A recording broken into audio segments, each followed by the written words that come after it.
Aujourd'hui, vous avez été à la tête de l'Union des architectes d'Afrique. Oui. Et qu'est-ce que vous avez apporté de plus par rapport à votre prédécesseur?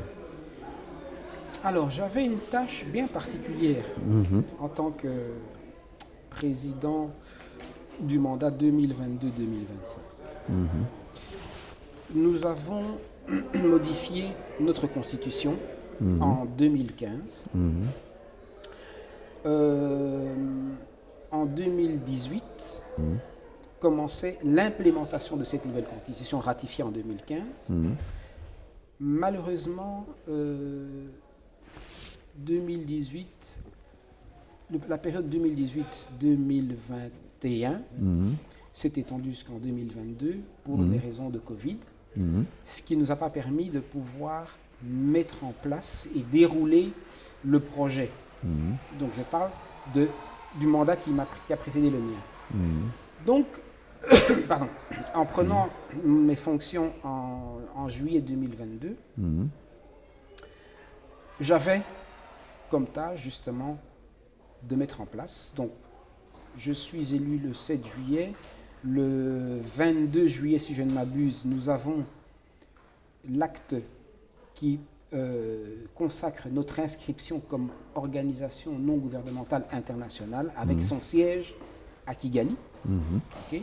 Donc, il fallait mettre en place tout cet aspect administratif, parce qu'auparavant, nous étions une association, nous n'avions pas une légitimité, je vais dire, administrative qui nous empêchait d'être inscrits dans certaines organisations. Maintenant, donc, c'est chose faite, et ça a été également donc, cette partie donc, de gestion administrative de notre intégrité en tant qu'union des architectes d'Afrique. Ensuite, nous avons eu à mettre en place des process. Parce que bon, l'Union des architectes d'Afrique, c'est 43 pays, 5 régions, et 43 pays, 5 régions, et les sensibilités qu'il y a dans chacune de ces régions et dans chacun de ces pays. Je vous vois sourire. Le Sénégal, ici, là où on est, notre petit ordre de 200 architectes, vous avez senti ça. Voilà. Donc, n'oubliez pas, nous sommes une union d'architectes.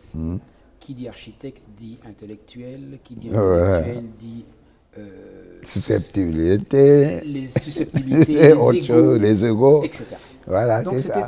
C'est cette conjugaison qui fait que l'union est un navire difficile à maîtriser. C'est compliqué. Difficile à maîtriser, mais dès lors que nous mettons ensemble, en place des principes, okay, on peut donner un cap. D'accord. Difficile de naviguer, mais le cap est là. Ça, c'était ma mission en tant que président du mandat 2022-2025.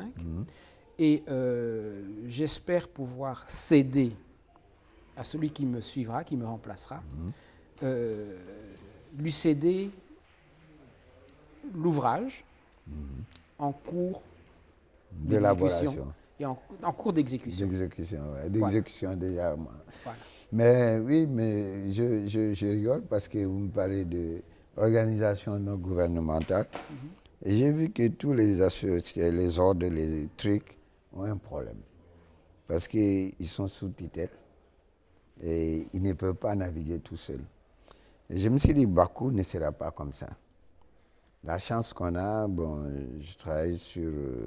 quand j'étais à IP6 Paris-la-Villette, on avait créé une ONG qui s'appelle SOS Architecture Tiers-Monde, que j'avais tenté de développer, mais en Afrique, c'était un peu compliqué. On a évolué sur le Brésil parce qu'on avait l'occasion de travailler sur des projets d'Emmaüs, l'Abbé Pierre, tout ça, Fortaleza. Et j'ai pensé quand même au Sénégal. J'ai dit, c'est bien d'être là, mais il faut penser à demain. Alors, j'avais fait toutes les démarches pour que cette ONG soit reconnue ici au Sénégal. Après, quand on a eu le mouvement à Bakou, j'ai vu que l'audace, on appartient tous au bien, mais il faut que l'audace ait des bras leviers extérieurs qui peuvent booster l'audace. Et si on met tous les œufs dans le même panier, on peut avoir des problèmes. Donc, il faut à l'extérieur des bras forts, des armées qui peuvent soutenir l'audace. Pour ça, je pensais que cette ONG, si la loi me permet, on change le nom, on mettra tout simplement Bakou, et on aura cette organisation non gouvernementale pour l'inscrire là où on veut et avoir aussi la force de répondre. Et c'est le travail que je suis en train de vouloir faire. Et je vais discuter avec le président Maas, on va voir. Mais je pense que ce que vous dites, c'est vraiment le travail que vous avez. Je vous félicite. Si vous avez pu faire ça, bravo. On a pu associer, on a pu faire réellement l'état des lieux. Et après avoir fait l'état des lieux, donc Donatien en arrivant a dit la première des nécessités, Donatien, et je vais saluer aussi le travail que fait le secrétaire général de l'Union des architectes d'Afrique, M. Vinay Chitaran. Donc il y a tout un travail pour vraiment consolider les bases.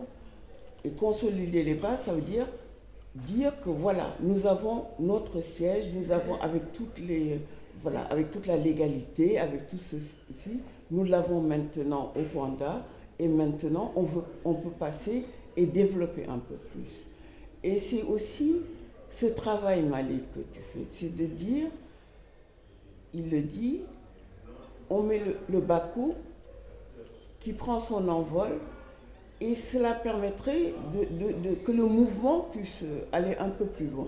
Et ce mouvement, c'est aussi avoir en main l'état des lieux de ce qui a été fait, de ce que nous avons hérité, de ce que nous faisons, l'état des lieux au niveau architectural. Et de nous dire, même ce que nous n'avons pas fait, même ce dont nous avons hérité, nous pouvons aujourd'hui lui donner une identité culturelle qui nous est propre. Merci Aïda. Et nous pouvons travailler sur les espaces, et cet espace-là, une fois travaillé, ressort sur les façades ces façades-là qui font la ville.